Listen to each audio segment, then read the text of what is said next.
كل نفس ذائقة الموت وإنما توفون أجوركم يوم القيامة فمن زحزح عن النار وأدخل الجنة فقد فاز وما الحياة الدنيا إلا متاع الغرور.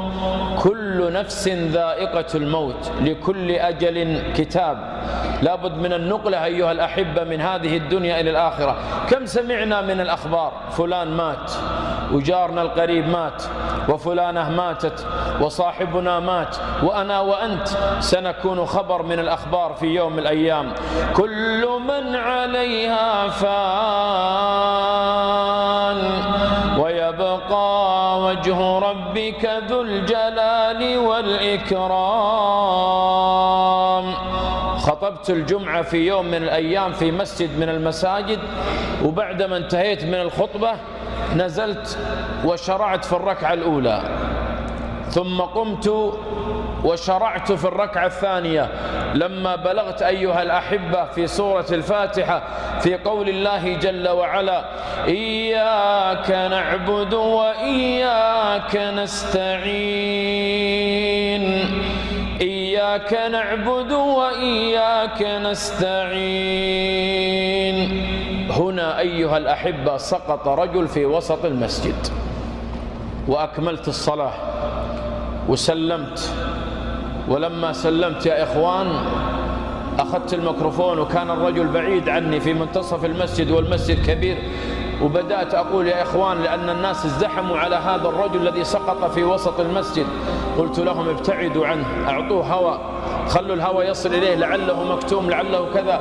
وبدأ بعض الإخوة يصيحون معي اتركوا له مجال، وأخذه بعض الإخوة إلى أقرب مستوصف، وصلوا به إلى الطوارئ، كشف عليه الدكتور، قال هذا الرجل توفاه الله منذ أن سقط في المسجد.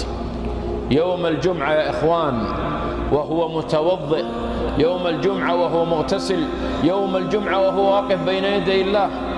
فاتصلت، أخذت رقم أخوه، واحد من أخوانه الميت اسمه محمد، الله يرحمه ويتقبل ويجعلها 100 حسنة.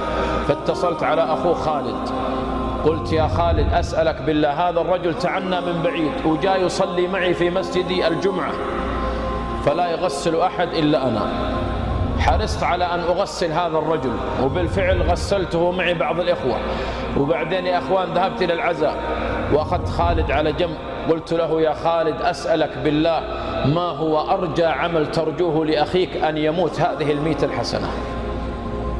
فقال خالد يا شيخ والله إحنا مجموعة أخوان وفي عندنا أخوات، لكن والله يا شيخ أن محمد هذا أبر واحد بالوالدة، أبر واحد بأمي، كان يمر عليها كثير ما يتركها، كل يوم يتفقد حوائجها، يتفقد كل شيء تحتاجه. يقول من ضمن كلامي، يقول والله يا شيخ حتى الشامبو الذي تغسل به رأسها يتفقده، الصابون التي تغتسل بها، المشط الذي تمشط به رأسها، البخور الذي تتبخر به، كل شيء يتفقد الوالدة. يقول حتى من البن والهيل والقهوة ما يترك عنها شيء، كان بارا بأمه وكانت تدعو له كثير. قلت بسبب هذا كسب 100 حسنة. وبالوالدين إحسانا، وبالوالدين إحسانا، إما يبلغن عندك الكبر أحدهما أو كلاهما فلا تقل لهما أف ولا تنهرهما وقل لهما قولا كريما.